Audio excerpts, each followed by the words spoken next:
Published 5:27 Eastern Standard Time, the 25th of January 2018. Updated 5:27 Eastern Standard Time, the 25th of January 2018. Arsenal overcame Chelsea on Wednesday night at the Emirates to reach the Carabao Cup final.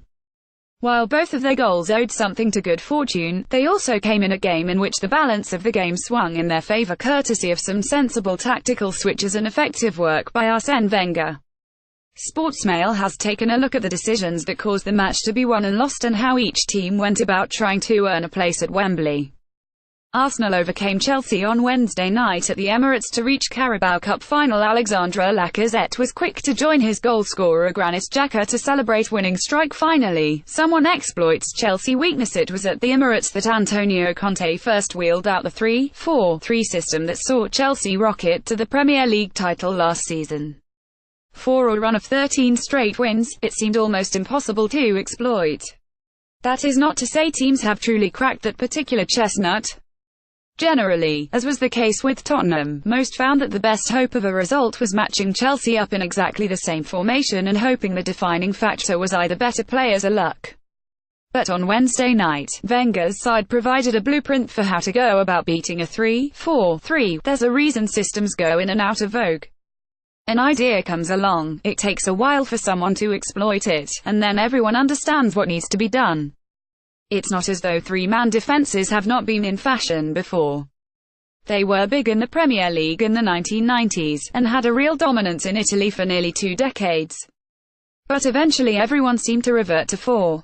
Lacazette worked his socks off, possibly because he knew Arsenal would be playing his game. The issue with 3 at the back is that there is tons of space to exploit behind the central defenders in the wide areas, assuming passes are played direct and a forward player makes the right runs. Wing-backs that are pushed high up the field and a stretched back 3 means there are little pockets that can be taken advantage of. Arsenal have struggled to get the best out of Alexandre Lacazette since he joined. In part, that has been due to their slower style of build-up play, but there have also been hints that the Frenchman is not putting in the required level of effort. That changed in this semi-final. The former Lion-man worked his socks off, possibly because he knew Arsenal would be playing his game. There were constant runs down the channels, with a particular focus on Antonio Rudiger's left flank.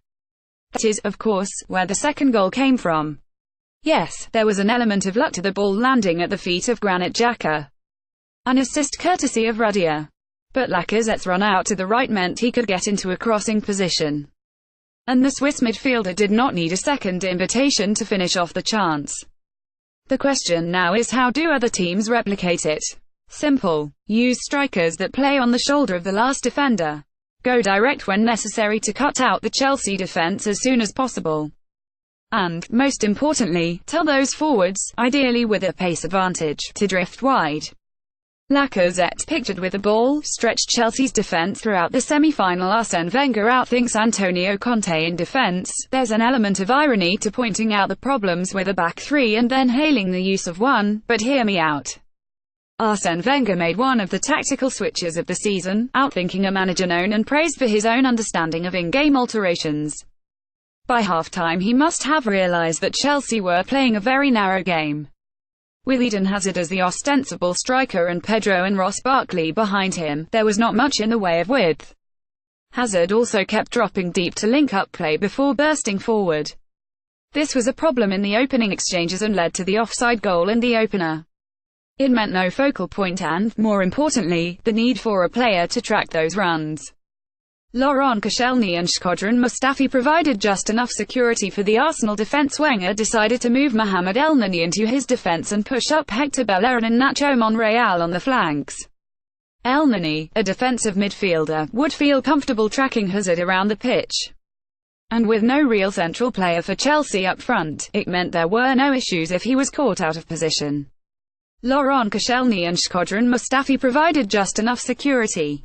Wenger himself spoke about it after the match. We were not playing in the right position, but we amended that in the second half and took control of the game. We knew we could perform better in the second half and that's what we did.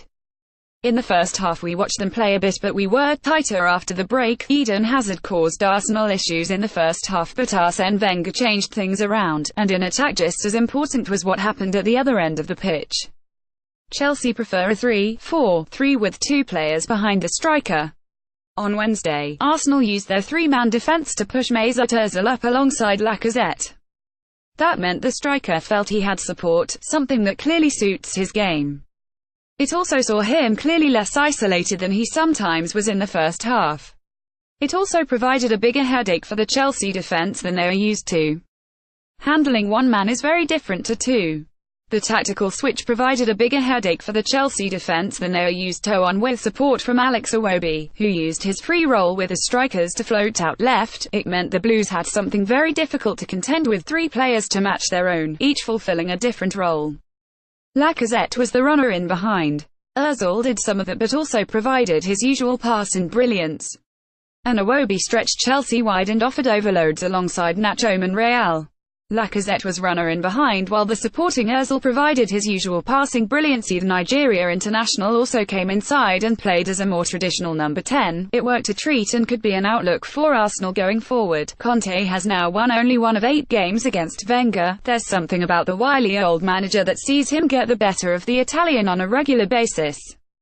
Arsenal's average positions in the second half: left versus the opening period, right. Chelsea's attacking outlook and Barkley's early introduction. Conte deserves great credit for recently realizing that his system needs 2 players in behind the striker.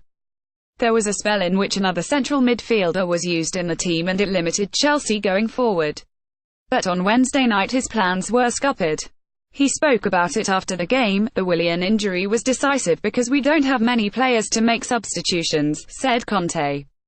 I was a bit forced to decide to play with Ross Barkley, a really good player, a great prospect and very important for Chelsea, but he needs time to understand our football. It was either Barkley from the bench or Danny Drinkwater to replace Willian in the 30th minute. Conte went for the more attacking of the two. More of an issue for Barkley than a need to understand Chelsea's game is the type of player he is. Chelsea's front three either needs a striker and 2 dynamic inside forwards or a dynamic trio. A typical number 10 does not really work. Barkley is not just that. He is still not, however, totally fit. It was his first game in 248 days. And he is definitely not an equivalent of Pedro or Hazard. There's a reason Willian, a player with an oddly similar profile, has not been a regular first choice under Conte. Having to bring him on changed Chelsea's attacking prospects. After their goal in the 7th minute, the visitors only had one further shot on target. Ross Barkley came on to make his Chelsea debut but was unable to help his side reach the final. How Chelsea tried to stop Arsenal. A small note here for Chelsea's approach to stopping Wenger's team going forward.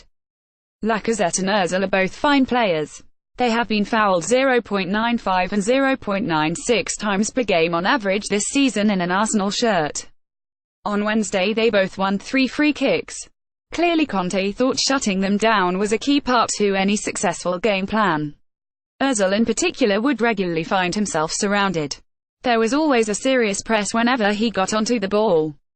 Ozil in particular would regularly find himself surrounded by Chelsea players at the Emirates. Chelsea's absent corner taker. The other minor thing that might have influenced the game was the fact Cesc Fabregas was out and Willian only had half an hour on the pitch. Both are key corner takers for the Blues. And given Barkley, a player who has only just started training with the team, was on them, it must have damaged the likelihood of converting from a corner. The final attempt, one where he hit the first man in a red shirt, highlighted the problem.